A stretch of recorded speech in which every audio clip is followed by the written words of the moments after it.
మీ programme ఏమిటి Arun? Urgent పనుంది. అందుకే ముందు మా చెన్నై బ్రాంచ్‌కు వెళ్ళాలి. అది అడయార్‌లో ఉంది. ఇక్కడ నుండి అడయార్ చాలా దూరమా? అంత దూరమేమీ కాదు. నేను నిన్ను కార్‌లో డ్రాప్ చేస్తానులే. నేను రాజుని తీసుకుని షాపింగ్ మాల్కి వెళ్తాను. మేం పబ్లిక్ బస్సులో వెళ్తాంలేండి. మాలా, నువ్వు మాతో వస్తావా? లేదు, నేను కొంచెం రెస్ట్ తీసుకుంటాను. రాజీవ్ కూడా అలసిపోయున్నాడు. అందుకని అతను నాతోనే ఉంటాడులే. రాజు, ఇది బస్ కోసం క్యూ.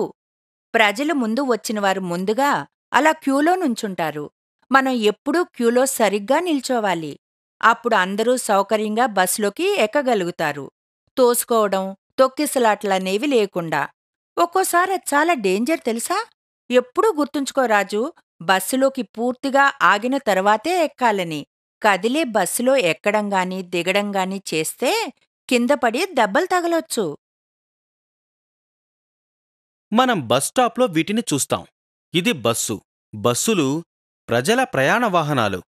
ఇవి నిర్ధారించిన మార్గాల్లో, నియమిత చోట్లలో ఆగుతూ వెళుతూ ఉంటాయి. ఇది బస్సు క్యూ. ఇలాంటి క్యూ వలన ప్రజలు ఒకరినొకరు తోసుకోకుండా క్రమబద్ధంగా బస్సులోనికి ఎక్కడానికి, దిగడానికి సహాయపడతాయి.